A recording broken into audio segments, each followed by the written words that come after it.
guys, welcome back to my channel, and today I just wanted to show you guys 3 activities that me and my kids have really been loving in this quarantine. When you are stuck and you don't know what to do with the kids, these 3 things have really been enjoyable. So the first one, take a walk. There is so much you can do on a walk around your neighborhood, your complex, maybe at a park nearby if it's open. I'm not sure what's going on in your area as far as parks being open, but just taking a walk, breathing in some fresh air, taking a look at nature, the natural animals and their habitats around you is just something that the kids and you can really enjoy. And I really believe that walks can be mood boosting, just kind of change your mood from being cooped up in the house all the time, and my kids really like it.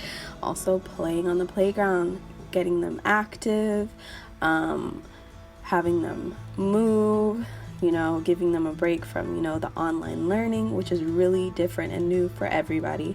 So walks, there's so much you can do. As you can see, mine are really enjoying playing. My youngest, she just really liked, especially since on this particular walk, I let her out of her stroller. Usually she's just watching, but I let her loose and she was just so excited.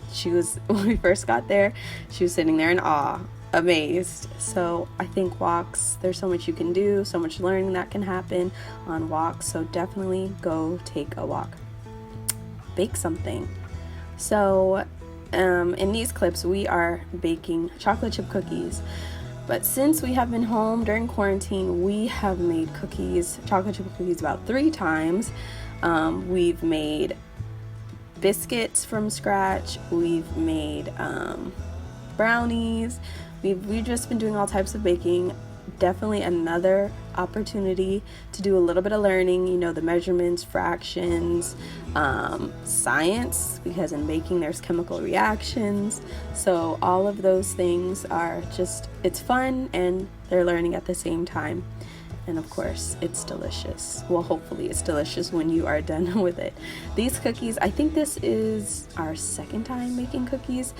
They didn't come out quite as I wanted them to look, but they did taste delicious. So baking is another fun activity you can do with your kids. And finally, make cleaning up a game. So you are home, everybody's home all the time. So once you clean, somebody is right behind you making it a mess. So make cleaning a game. If you go back to my schedules and cleaning chart video and blog post, I explain how I organize all that in my home. But just make it a game, make it fun, so your house can kind of stay in order. So thank you guys so much for watching. I hope this was helpful. Check out my other videos. Don't forget to subscribe, and guys, stay safe.